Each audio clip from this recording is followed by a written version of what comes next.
Hello everyone, আমার একটি নতুন ভিডিওতে সবাইকে স্বাগত।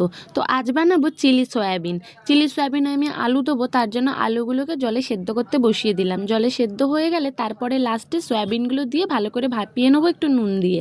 তারপর কড়াই বসিয়ে দুটো ডিম দিয়ে দেবো ফাটিয়ে। ডিমগুলোকে অল্প নাড়িয়ে চাড়িয়ে যে সেদ্ধ করে রাখা সয়াবিন আর আলুগুলো ছিল সেগুলোকে দিয়ে দেবো। সয়াবিনটা না একটু হাত দিয়ে চেপে নেবে যাতে জলটা ঝরে যায়। তারপর নুন আর সামান্য হলুদ দিয়ে ভালো করে ভেজে নেবো। এবার দেখো আমি না জলটা নিগড়াতে ভুলে গেছি, তার জন্য কড়াই লেগে গেছে। তো যাই হোক, ভাজা ভাজা করে তুলে রেখে দেবো। তারপর আবার একটু তেল দিয়ে দেবো, তার মধ্যে গোটা জিরে, পেঁয়াজ আর রসুন বাটা আর আদা বাটা দিয়ে দেবো। দিয়ে ভালোভাবে কষিয়ে নেবো। কষানো হয়ে গেলে কেটে রাখা টমেটো আর একটা ক্যাপসিকাম দিয়ে দেবো। দিয়ে ভালোভাবে ভাজবো। ভাজা হয়ে গেলে একটু চিলি সস, একটু টমেটো সস, তারপরে হলুদ গুঁড়ো, লঙ্কা গুঁড়ো, ধনিয়া গুঁড়ো দিয়ে দেবো। দিয়ে ভালো করে মশলাটা কষাবো। কষানো হয়ে গেলে যে ভেজে রাখা যে সয়াবিন আর আলুগুলো ছিল সেগুলো দিয়ে দেবো একে একে।